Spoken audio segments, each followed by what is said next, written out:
Now we are discussing the peritoneal cavity and peritoneal folds. Yes student, peritoneal cavity क्या होती है? We have discussed already कि parietal and visceral peritoneum layers के बीच में जो एक potential space होती है, that potential space is the peritoneal cavity. ठीक है, so this is space between parietal and visceral layers. And I have told you कि इसके अंदर lubricating fluid भी होता है जो फ्रिक्शन को कम करता है एंड ऑर्गन की जो मोबिलिटी है उसको अलाउ करता है. ठीक है जी. अब now we have the second term peritoneal folds. अब ये स्टूडेंट पेरिटोनियल फोल्ड्स क्या होते हैं?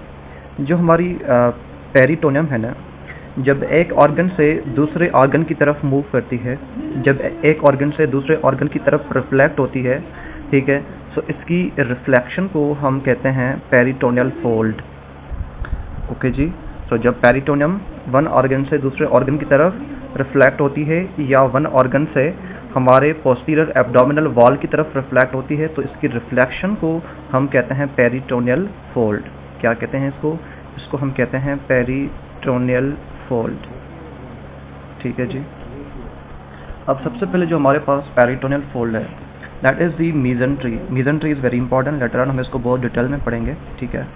मीजेंट्री बेसिकली एक ऐसा पेरिटोनियल फोल्ड होता है जो क्या करता है, हमारे इंटेस्टाइन को, ठीक है, इंटेस्टाइन को या बाउल को पोस्टीरियर एब्डोमिनल वॉल के साथ अटैच करता है.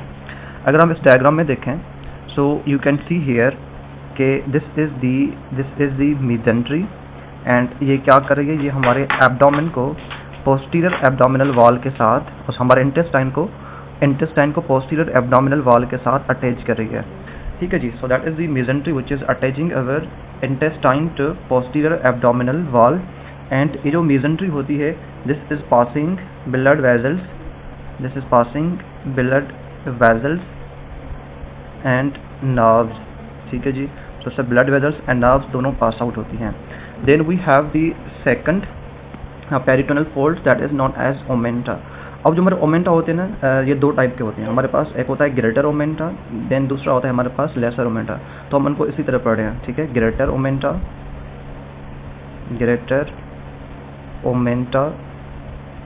And we have another omenta here. What is that? That is the lesser ओमेंटा.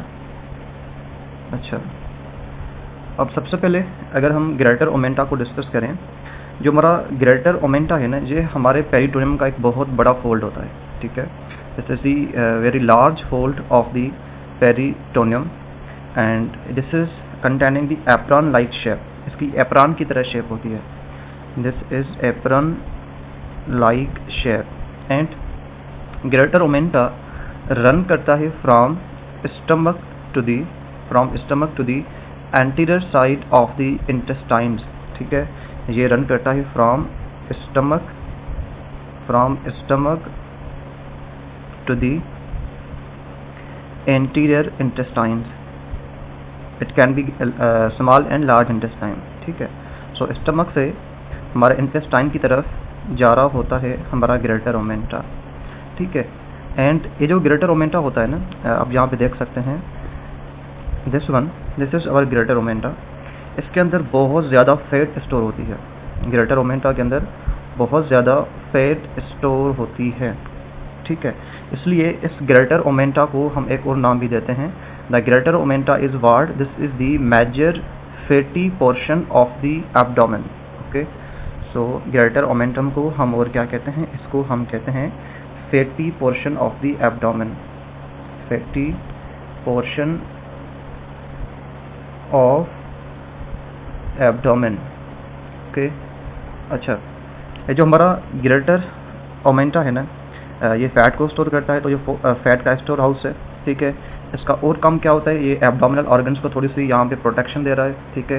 इसका एक और काम ये होता है कि अगर यहाँ पे कोई इन्फ्लेमेशन होती है ना, ठीक है, यहाँ किसी सराउंडिंग ऑर्गन्स में इन्फ्लेमेशन होती है, तो ये इन्फ्लेमेशन को अपने पास रख लेता है. ठीक है. इन्फ्लेमेशन की स्प्रेडिंग को रोकता है. ठीक है. In simple words I will say कि this is preventing the spreading of inflammation, जिसकी वजह से इसको हम एक और इंटरेस्टिंग नाम भी देते हैं. What is that? This is named as policeman of the abdomen.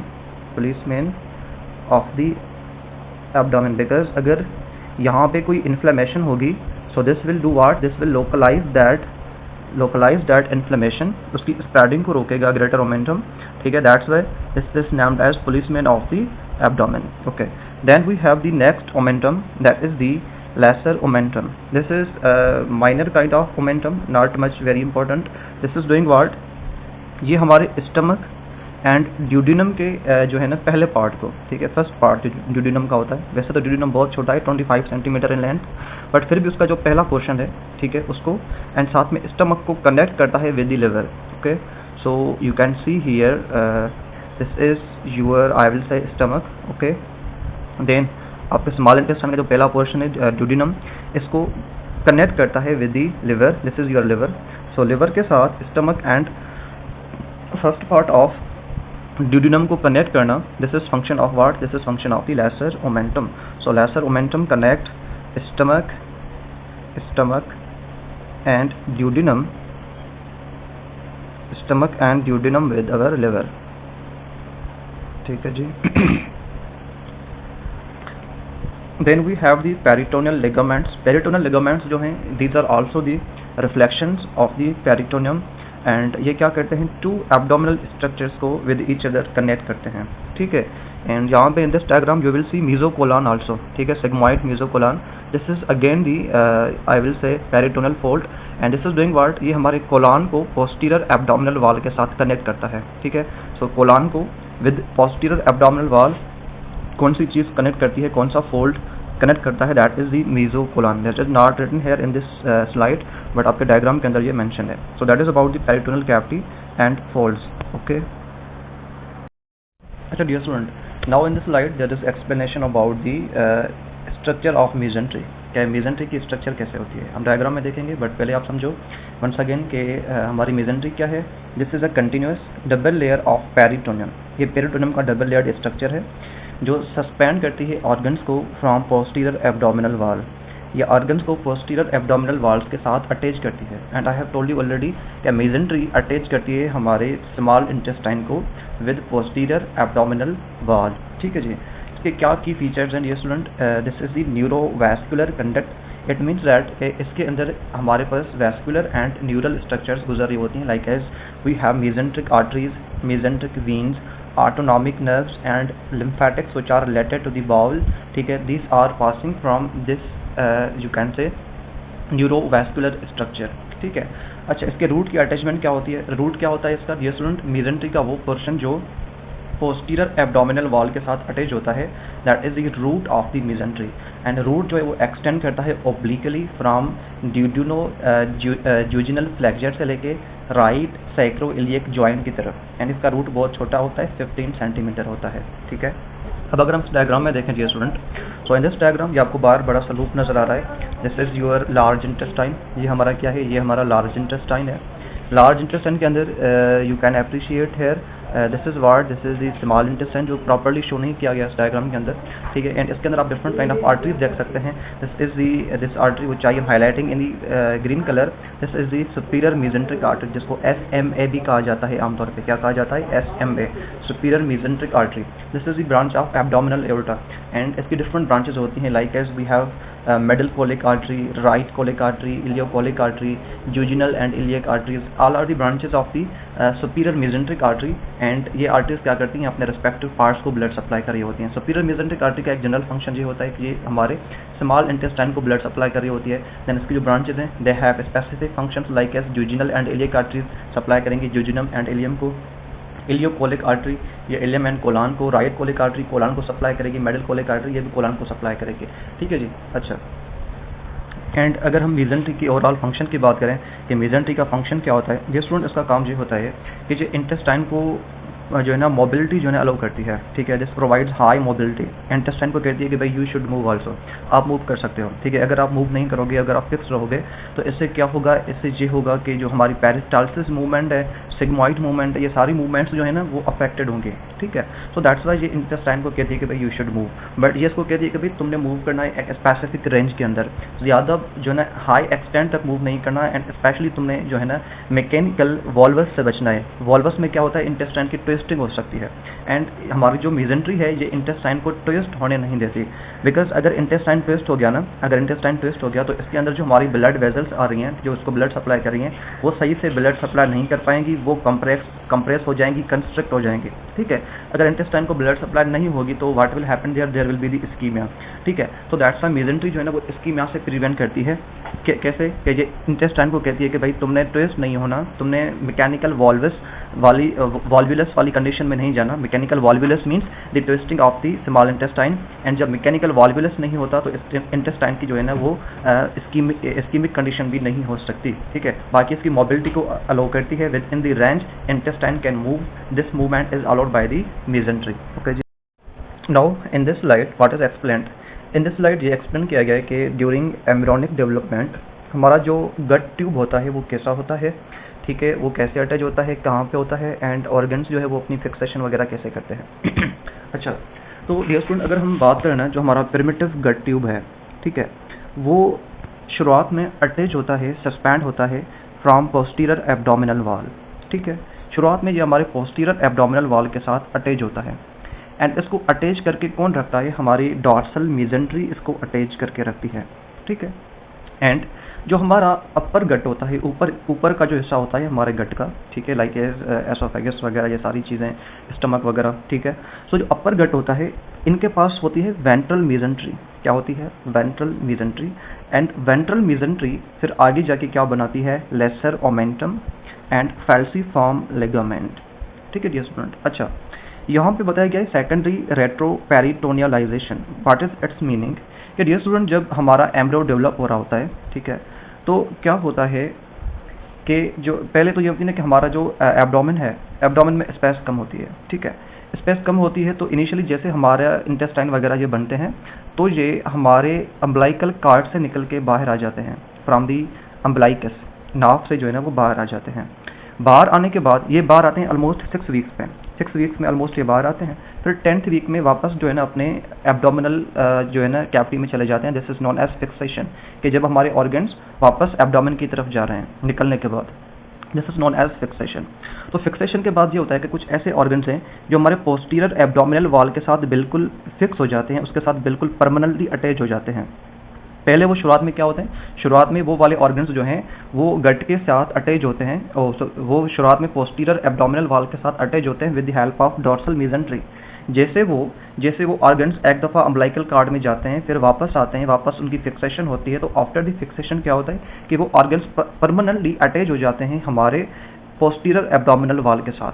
And जो उनकी डॉर्सल मेजेंट्री थी जो इनको फिक्स कर रही थी, जो उनको बेसिकली फिक्स नहीं बल्कि जो उनको सस्पेंड कर रही थी विद पोस्टीरियर एब्डोमिनल वॉल, उनकी डॉर्सल मेजेंट्री डीजनरेट हो जाती है, उनकी डॉर्सल मेजेंट्री खत्म हो जाती है, एंड वो ऑर्गन बिल्कुल जो है ना, वो ऑर्गन्स हमारे बिल्कुल पेरिटोनियल कैविटी और पोस्टीरियर एब्डोमिनल वॉल के साथ बिल्कुल अटैच हो जाते हैं। एंड उन ऑर्गन्स को फिर हम क्या कहते हैं, उन ऑर्गन्स को हम कहते हैं retroperitoneal organs.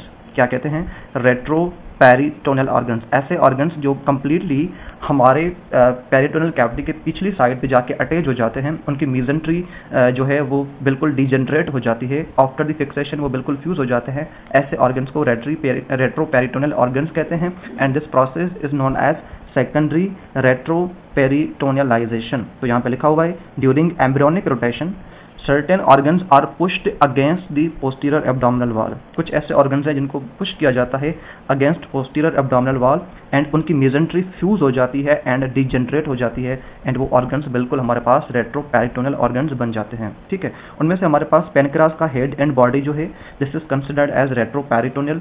Duodenum this is the retroperitoneal, इसका फर्स्ट पार्ट जो है ना दैट इज नॉट रेट्रोपेरिटोनियल, बाकी जो इसका second, third and fourth part है that is the retroperitoneal. Ascending and descending colon जो है this is also the I will say retroperitoneal। अस्सलाम डियर स्टूडेंट, तो अभी हम कंटिन्यू कर रहे हैं हमारी पेरिटोनियम कैविटी को। ठीक है, तो अभी हम काफ़ी चीज़ें इसके बारे में पढ़ चुके हैं। Now in this slide we will explain about the sac spaces and epiploic foramen. This is the continuity of the peritoneum. ठीक है, अच्छा सबसे पहले देखें डियर स्टूडेंट, जो हमारी पेरिटोनियम है, पेरिटोनियम इसको हम डिवाइड करते हैं 2 मेन पार्ट्स में। इसके 2 मेन सैक्स होती हैं। ठीक है, पेरिटोनियम में एक होती है ग्रेटर सैक, एक होती है इसकी ग्रेटर सैक, एंड दूसरी होती है इसमें हमारे पास लेसर सैक। ठीक है, तो हम इस तरह से डिवाइड करते हैं हमारी पेरिटोनियम को greater sac and lesser sac में। यह स्टूडेंट मैंने आपको पहले भी बताया था कि जो ग्रेटर सैक है ये सबसे लार्जेस्ट हिस्सा होता है हमारे पेरिटोनियम का, एंड जो लेसर सैक है ये सबसे बहुत छोटा सा हिस्सा होता है हमारे पेरिटोनियम का। अच्छा, if you look at this diagram, ये जो आपको ब्लू कलर में नजर आ रहा है, this is your lesser sac, ठीक है, this is your lesser sac, ठीक है, ठीक है। सो दिस वन जो आपकी ब्लू कलर में है इसको मैं ग्रीन से हाईलाइट कर रहा हूँ, this is your lesser sac of the peritoneal cavity, ठीक है, this is the lesser sac, ठीक है। एंड ये स्टूडेंट बाकी जो रिमेनिंग हिस्सा है ना, बाकी रिमेनिंग हिस्सा है, ठीक है, बाकी रिमेनिंग हिस्सा जो अभी मैं आई विल से पर्पल से मार्क कर रहा हूँ, ये सारा जो आपका हिस्सा है, this is your greater sac, this is your greater sac, ठीक है जी स्टूडेंट, पर्पल वाला ग्रेटर सैक है, एंड जो बाकी ग्रीन वाला लेसर सैक है, बाकी जो पर्पल में है that is the greater sac. तो इस तरह से हम पेरिटोनियम को 2 मेजर पार्ट्स में डिवाइड करते हैं, एक ग्रेटर सैक एंड दूसरा क्या हमारे पास लेसर सैक, ठीक है। लेसर सैक जो ये बहुत छोटा सा स्पेस होता है जो स्टमक के पीछे होता है, लेसर सैक ये बहुत छोटा सा स्पेस है जिसमें सिर्फ जो स्टमक के पीछे मौजूद होता है, बाकी जो ग्रेटर सैक है इसमें सारे ऑर्गन्स हमारे आ जाते हैं। एंड ये स्टूडेंट दूसरी इंपॉर्टेंट थिंग यहाँ पे व्हाट इज दैट कि जो हमारा ग्रेटर सैक है ना, ग्रेटर सैक इसके 2 मेन कंपार्टमेंट्स होते हैं, ठीक है। हमारा जो ग्रेटर सैक है, ग्रेटर सैक इसके 2 मेन कंपार्टमेंट्स होते हैं। मैं इसको थोड़ा सा जूम आउट करता हूँ, ठीक है।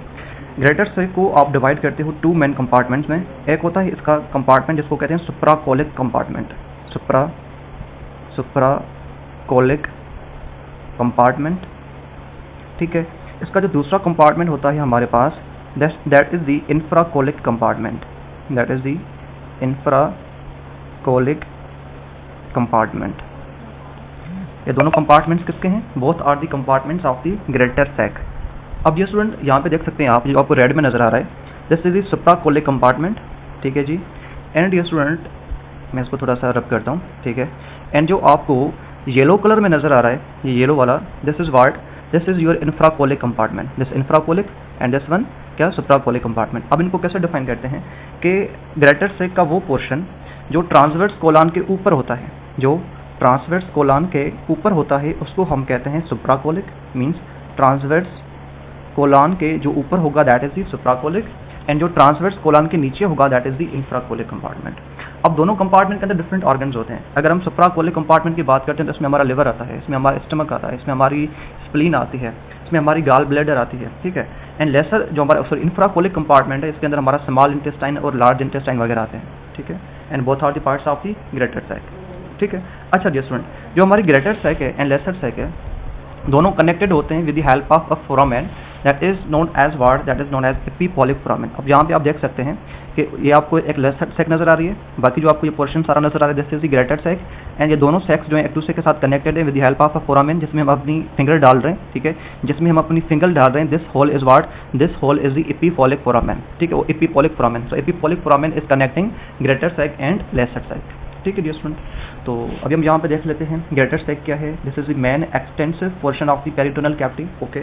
लेसर सैक जिसको आप ओमेंटल बर्सा भी कहते हैं, जो स्टमक के जो है ना पिछली साइड पे मौजूद होता है, this is the small space present posterior to the stomach and lesser omentum, okay जी। Then we have epiploic foramen जिसको हम फोरामेन ऑफ विंसलो भी कहते हैं, हमने पहले भी डिस्कस किया हुआ था कि एपिपोलिक फोरामेन को आप फोरामेन ऑफ विंसलो भी कहते हो, ठीक है। अब इसकी क्या बाउंड्रीज हैं, इसके फोरामेन के आगे पीछे सारी चीज़ें क्या मौजूद है, तो एंटीरियरली आगे क्या मौजूद है, हेपेटोड्यूडिनल लिगामेंट, ठीक है, जिसमें हमारे पास पोर्टल ट्रायड होता है। पोर्टल ट्रायड में हमारी hepatic artery, portal vein and bile duct आ जाती हैं। पोस्टीरियरली क्या मौजूद है, inferior vena cava and right crus of the diaphragm और डायफ्राम, ठीक है। सुपीरियर में क्या मौजूद है, into the epiploic foramen. So epiploic foramen के superiorly we have the cardiac lobe of the liver. Inferior में क्या मौजूद है, first part of the duodenum. So these are the boundaries of the epiploic foramen, ठीक है जी। So that was all about this slide, जिसमें हमारे पास peritoneum को हम 2 क्या जो है ना पार्ट्स में डिवाइड करते हैं, greater sac and lesser sac. Lesser sac बहुत छोटी होती है, ग्रेटर सैक बहुत बड़ी होती है। ग्रेटर सैक को हम 2 कंपार्टमेंट में डिवाइड करते हैं, सुपरकोलिक कंपार्टमेंट एंड इंफ्राकोलिक कंपार्टमेंट। सुपराकोलिक वो होता है जो ट्रांसवर्स कोलन के ऊपर होता है, इंफ्राकोलिक कंपार्टमेंट वो होता है जो ट्रांसवर्स कोलन के नीचे होता है, ठीक है। अच्छा, तो अभी हम डिस्कस करते हैं in this slide about the pelvic peritoneal pouches, ठीक है जी। Yes student, we have discussed so many times कि peritoneum is a thin membrane जो सराउंड करती है हमारे एब्डोमिनल एंड पेल्विक ऑर्गन्स को, ठीक है। अब ये स्टूडेंट, जब पेरिटोनियम एक ऑर्गन से दूसरे ऑर्गन की तरफ फोल्ड होती है, रिफ्लेक्ट होती है, so between these two organs एक स्पेस बनती है, एक पॉकेट बनता है, एक रिसेस बनती है, that is known as peritoneal pouch. What is that? Peritoneal pouch. जब हमारी peritoneum between two organs fold करती है, रिफ्लेक्ट करती है, तो बिटवीन दीज टू ऑर्गन्स एक पाउच या एक रिसेस बनती है। दैट रिसेस या that pouch is known as what? Peritoneal pouch. अब dear student, when we consider the pelvis of the male, तो मेल की pelvis में हम एक बहुत important peritoneal pouch स्टडी करते हैं, and which is that pouch that is known as rectovesical pouch. ठीक है, ये जो rectovesical pouch है ना, this is present between, this is your bladder, okay, and this is your rectum, okay. So between rectum and bladder यहाँ पे एक pouch बनती है, and this pouch is known as what? This pouch is the rectovesical pouch. तो male के अंदर जो सबसे इम्पॉर्टेंट पेरिटोनियल पाउच है, which is that is the rectovesical pouch. ये नाम आपके माइंड में होना चाहिए, रेक्टोवेजिकल पाउच। ये मेल्स के अंदर बनता है। कौन से ऑर्गन्स के दरमियान में बनता है? Rectovesical pouch between bladder and rectum बनता है। तो यहाँ पे भी लिखा हुआ है कि मेल्स के अंदर we have the rectovesical pouch which is present between the bladder and the rectum. And जब कोई मेल खड़ा होता है, स्टैंडिंग पोजीशन में होता है, तो इन स्टैंडिंग पोजीशन जो मेल के अंदर सबसे लोवेस्ट एरिया होता है, that is this one, that is the rectovesical pouch, that is the lowest area in the males. ठीक है।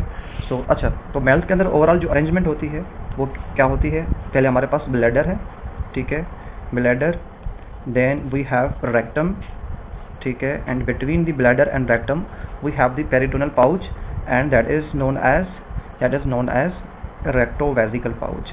ये अरेंजमेंट आपके माइंड में होनी चाहिए, रेक्टोवेजिकल पाउच। अगर हम फीमेल्स के अंदर देखेंगे ना, तो फीमेल्स में हमारे पास थोड़ी सी जो अरेंजमेंट है इसके पेल्विस में वो डिफरेंट है, ठीक है। फीमेल की पेल्विस में अरेंजमेंट थोड़ी सी डिफरेंट है। फीमेल्स के अंदर क्या है? फीमेल्स के अंदर पहले हमारे पास ब्लैडर होता है, ठीक है, पहले हमारे पास ब्लैडर है, ठीक है, ठीक है। देन हमारे पास जो रेक्टम है ना, ब्लैडर एंड रेक्टम के बीच में मेल्स में तो कुछ नहीं होता, ठीक है, एक पाउच होती है जस्ट। लेकिन फीमेल्स के अंदर बिटवीन ब्लैडर एंड रेक्टम मौजूद होता है हमारा यूट्रस। क्या मौजूद होता है? हमारा यूट्रस मौजूद होता है, ठीक है। सो फीमेल के पेल्विस की थोड़ी सी अरेंजमेंट डिफरेंट है, पहले bladder then uterus then rectum, okay. अब यूट्रस आ गया ना, तो अब यहाँ पे हमारे पास टू इम्पॉर्टेंट पाउचेस बनती हैं in the females, two important pouches बनती हैं। एक जो पाउच है वो बनती है between the bladder and uterus, and दूसरी पाउच बनती है between uterus and the rectum, ठीक है। सो फीमेल्स के अंदर we have two pelvic peritoneal pouches, but males के अंदर हमारे पास सिर्फ एक ही पाउच थी, that is the rectovesical pouch. अब ये student, between bladder and uterus के दरमियान में फीमेल्स में जो पाउच होती है उसको हम क्या कहते हैं? ब्लैडर एंड यूट्रस के दरमियान में जो फीमेल में पाउच होती है that is known as vesicouterine pouch. Vesicouterine pouch. जो वेजिको वर्ड है ना, वेजिको हम वर्ड यूज करते हैं फॉर द यूरिनरी ब्लैडर, जैसे हम पीछे यूज करके आए थे rectovesical. Recto means rectum, vesical means bladder. तो again there is the vesicouterine. Vesico means bladder, uterine means uterus. So vesicouterine pouch is present between the bladder and uterus, okay जी। Then we have the next pouch which is present between the uterus and rectum. इस पाउच को हम क्या कहते हैं? इस पाउच को हम कहते हैं रेक्टो यूट्राइन पाउच, ठीक है। तो इस पाउच को हम कहते हैं recto uterine pouch. So in females you have two pouches. So you can see here in this diagram, okay, this is the pouch, that is the vesico-uterine pouch, and this is present between the urinary bladder and uterus. ठीक है, this is the uterus and this is the urinary bladder. तो urinary bladder and uterus के बीच में जो हमारे पास pouch है here, this is the vesico-uterine pouch. Then we have the second pouch, that is the recto-uterine pouch, that is present between the rectum and uterus. So this one pouch is the recto-uterine pouch. ठीक है, so these are two important pouches which are present in the females. ठीक है, तो यहाँ पे लिखा हुआ है सेम थिंग कि फीमेल के पेल्विस में कौन कौन सी पाउचेज हैं? वेजिको-यूट्राइन पाउच है, ठीक है। Vesico means bladder, uterine means uterus, so this is present between bladder and uterus. Rectouterine pouch, this is present between the rectum and uterus. इसको हम पाउच ऑफ डगलस भी कहते हैं, पाउच ऑफ डगलस भी कहते हैं। ये बहुत ज़्यादा विजिबल होती है फीमेल्स में, ठीक है, इजी टू विजिबल है that is. And this is the lowest peritoneal cavity space site for culdocentesis. जब हम कोई फ्लड वगैरह जो है ना यूट्रस से निकाल रहे होते हैं तो हम बेसिकली इन पाउचेस को जो है ना यूज़ कर रहे होते हैं, ठीक है।